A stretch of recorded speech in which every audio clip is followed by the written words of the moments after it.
Satoshi Nakamoto explains how Bitcoin works. One of the greatest mysteries of the modern era is who the real founder of Bitcoin was. The identity of Satoshi Nakamoto has been the subject of numerous hypotheses over the years, including those that he's a time traveler, an alien, a rogue AI, or a front for the NSA, CIA, or Yakuza.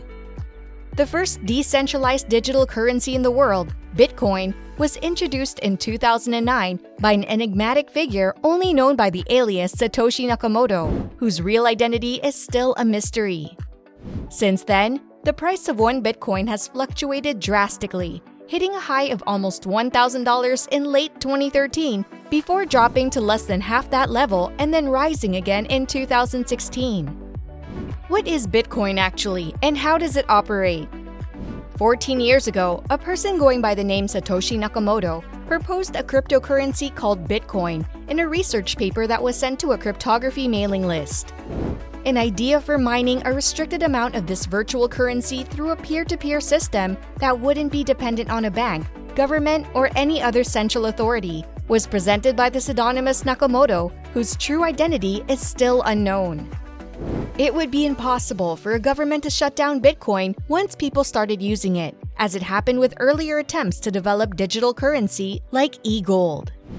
The concept of Bitcoin is a digital currency that was introduced in 2009 by the illustrious and enigmatic Satoshi Nakamoto. It uses blockchain technology as its infrastructure and functions as an anti-central, decentralized, person-to-person currency. Everyone who wishes to understand Bitcoin and cryptocurrency in general must read the white paper Nakamoto wrote to describe this notion. This paper describes the concept of Bitcoin as well as how a decentralized version of the Byzantine fault-tolerant system might operate. The blockchain technology is the primary component underpinning the reality of the Bitcoin notion, and anyone interested in it should be aware of this and familiar with its operation. What is blockchain? A blockchain is a network of interconnected blocks that are not governed or managed by a single entity, and each contains data values. Because of their decentralized organization, these information chains are cryptographically protected and cannot be suppressed. Blockchain is a type of ledger that's used in Bitcoin.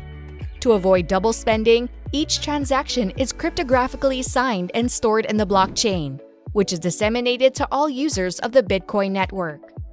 Anyone can acquire the Bitcoin software and blockchain and join the network, since it's difficult, if not impossible, to alter the ledger.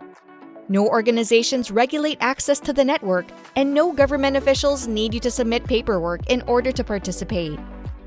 Although it wasn't a topic that many people were focused on, the concept of creating a money system without the need for gatekeepers propelled the concept of decentralized digital currency from the academic margins to the evening news. Pointers and linked lists are the two primary data structures used by blockchain. Pointers. Pointers are parameters that serve as locators for other variables. When used in programming, variables often hold data. Instead of storing a value as data, pointers instead point to the location of the variable holding that data. Linked lists. Linked lists, which essentially resemble this, are one of the most crucial components in data structures. A set of blocks connected to one another by pointers, each of which contains a specific set of data. The connection is made possible by the pointer variable, which holds the address of the subsequent node. The end pointer is empty, as we observed at the end node. In a blockchain, each block holds data and a hash reference pointing to the block before it. This creates a linked list.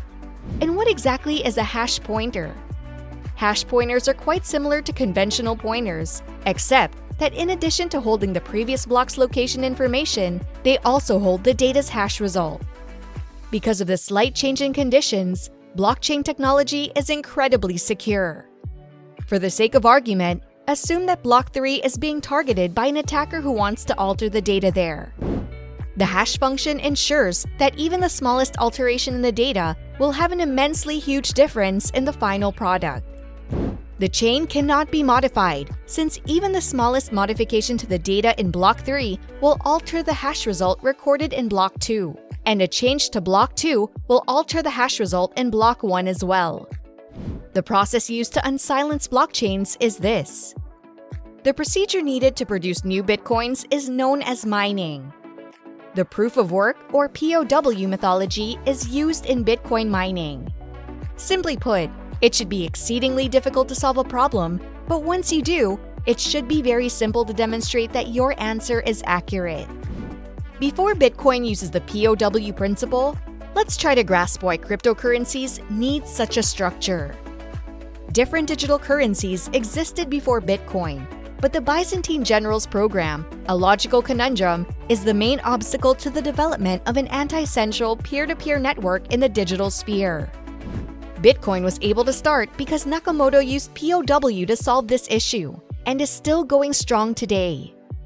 As Nakamoto vanished from the internet in late 2010, leaving the Bitcoin software in the hands of a few early contributors, the rise of Bitcoin mostly occurred without him.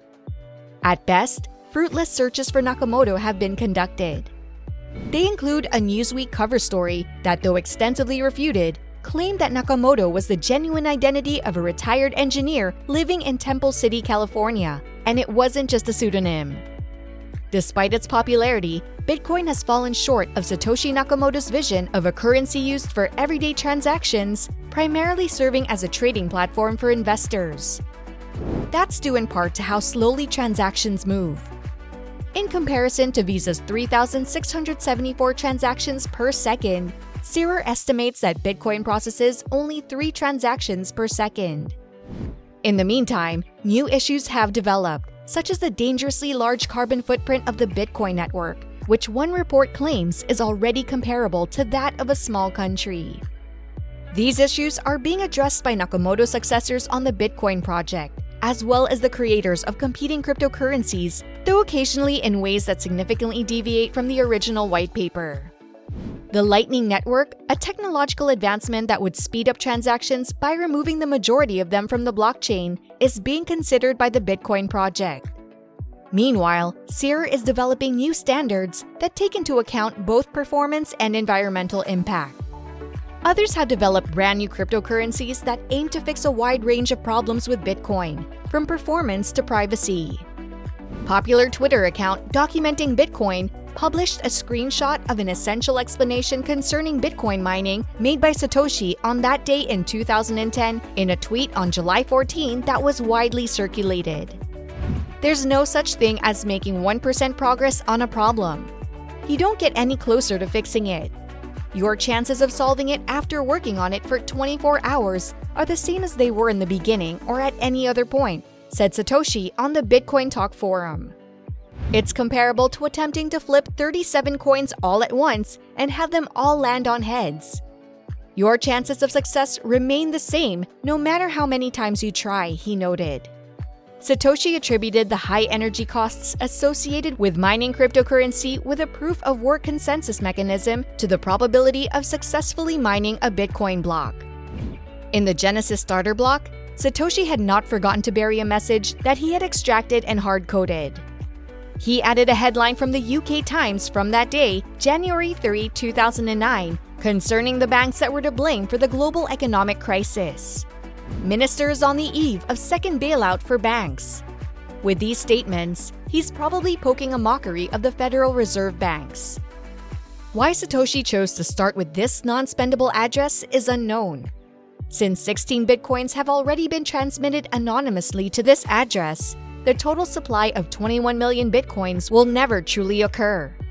It only took Bitcoin 9 years to reach levels that would scare central banks around the world, and it has since reached those levels, and still has a long way to go. The cryptographic community and Satoshi. How did Satoshi's groundbreaking white paper become so well known? Perhaps it was Satoshi's interactions with the community at the time on crypto forums that energized his ideas. Or was it a result of Satoshi's support for a fully decentralized network and his demonstration of confidence in its success? Bitcoin's advantages over other digital currencies, according to Satoshi, are a result of these differences. He observes that a lot of people instinctively write off e-currency as a lost cause because of all the businesses that have collapsed since the 1990s. I'm hoping it's clear that only those systems of centralized control doomed them. According to my sources, we may be experimenting with a decentralized, non-trust-based system for the first time. How was today's video, everyone? I'm grateful that you took time to review it. Please leave a comment with your opinions. Keep an eye on your screens for more great material, and don't forget to subscribe to our channel. Keep an eye on things and stay healthy until then.